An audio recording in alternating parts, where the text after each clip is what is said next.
If you've ever fried French fries, then you know that you don't need many ingredients. Potatoes, spices, and oil is all you need.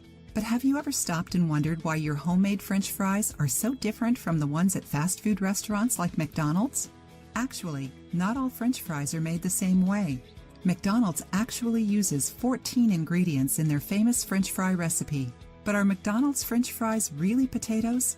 The person who discovered the answer to this question was Grant Imahara from the television show Mythbusters. When they visited the factory in Idaho, where McDonald's makes their French fries, he used reverse engineering to find out what they were really made of. Here is an abbreviated list of the ingredients: potatoes, canola oil, soybean oil, hydrogenated soybean oil, natural beef flavor, hydrolyzed wheat, hydrolyzed milk, tertiary butyl hydroquinone, TBHQ, dimethyl polysiloxane, dextrose. In this long list of ingredients, 3 of them stand out. Hydrogenated soybean oil.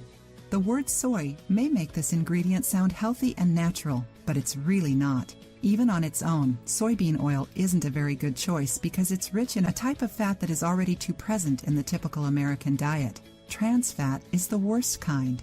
Trans fat increases the production of pro-inflammatory substrates in the body, which increases the risk of developing a number of chronic diseases such as diabetes, neurological diseases, and mainly heart diseases. According to some health-related websites, these are a few of the health problems associated with trans fat consumption: cancer, obesity, asthma, bone degeneration, diabetes, heart disease, decreased immune system function, reproductive problems. TBHQ. TBHQ is a type of phenol. Phenols of different types are used in the manufacture of dyes, resins, and even disinfectants. In the case of TBHQ, it is responsible for keeping the potatoes from spoiling, ever. It can also be found in biodiesel. Laboratory studies have found that this substance has caused liver enlargement, neurotoxic effects, seizures, and paralysis in animals. This substance was also added to the black list of the Feingold diet, intended for the treatment of people with attention deficit hyperactivity disorder. Dimethyl polysiloxane.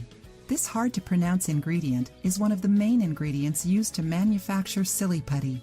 It's also used to make adhesives, aquarium sealants, cosmetics, and breast implants. It can be very dangerous because one of its byproducts, the formaldehyde, is known to be toxic and is listed as a carcinogen by the National Toxicology Program. Since the first publication of this troubling data on the ingredients contained in its French fries, McDonald's has manifested itself by creating an interactive platform on its website with an FAQ clarifying doubts about its manufacturing process. This is good news as it shows they are willing to be more transparent about what they put in their food. On the other hand, nothing has yet been changed in its original recipe for French fries. The lesson we can learn from this is that we always need to pay attention to what we eat and remember that not all food is prepared the same way. Being aware of the benefits and risks certain foods can bring us puts us in a better position to decide what is best for our health. If you liked the video, give it a thumbs up and share it with your friends. For more recipes and tips, subscribe to the channel.